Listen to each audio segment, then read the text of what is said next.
बनेपा नगरपालिका वडा नम्बर 3 स्थित यो शशी पानीमा रहेको श्री काभ्रे भीमसेन मन्दिरमा आएको छु म आज। तपाईले देख्न सक्नुहुन्छ एकदमै हराभरा जंगल पारी। यहाँ पारी चाहिँ बासुकी नाग अवस्थित हुनुहुन्छ। यहाँ तपाईहरुलाई देखाउन चाहन्छु माथि भ्यू टावर छ यहाँ माथि र यहाँ श्री काभ्रे भीमसेन विराजमान हुनुहुन्छ। यो श्री काभ्रे भीमसेनको इतिहास चाहिँ लगभग 200 वर्ष भन्दा माथिको इतिहास छ। यहाँ चाहिँ दोलखाबाट ल्याइएको प्रतिमूर्ति स्थापना गरिएको छ र यहाँ स्थापना गरिएको प्रतिमूर्ति छ। यो श्री काभ्रे भीमसेन चाहिँ पुनर्निर्माणको चाहिँ अन्तिम चरणमा छ। यो चाहिँ बनिसकेको छैन। अब अहिले स्थानीय सरकारले यसलाई त्यति चासोको रूपमा नलिएको भएर यो मन्दिर चाहिँ यस्तै अवस्थामा रहेको छ। अब स्थानीय सरकार प्रमुख उपप्रमुखहरूले चाहिँ यसलाई महत्त्व नदिएको भन्ने सोचेको छु। मैले चाहिँ त्यसो सोचेको छु।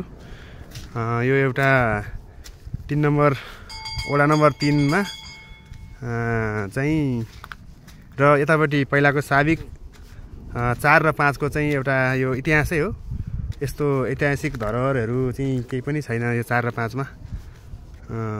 यो चाहिँ यो स्थापना गरिरहेको छ तर यो सम्पन्न भएको छैन।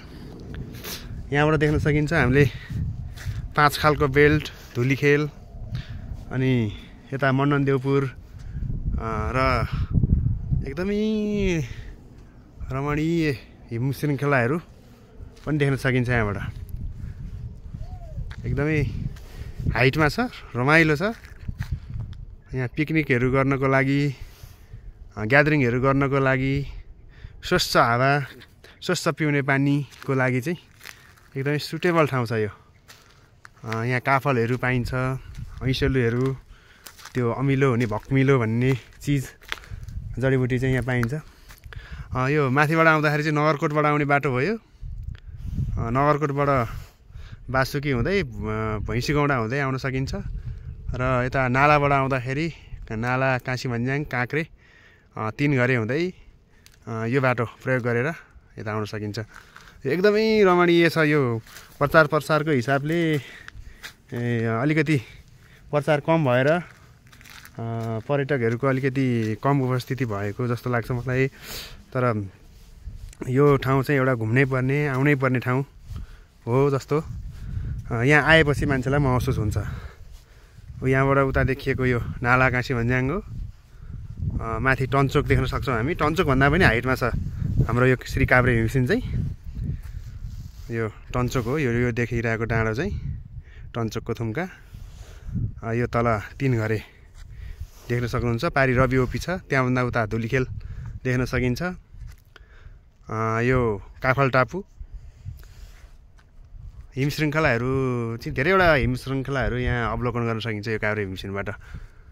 एकदमै रमाइलो छ, एकदमै रमाइलो छ। यसलाई पर्यटकीय हिसाबले चाहिँ विकास गर्न सक्यो भने सिङ्गो नगरपालिकाको नै यसले चाहिँ समृद्धिको यात्रा तय गर्छ जस्तो मलाई लाग्छ। अब यो गर्ने चाहिँ कसले भन्ने मात्रै मुख्य प्रश्न रहेको छ। एकदमै रमणीय छ, एकदमै रमणीय छ।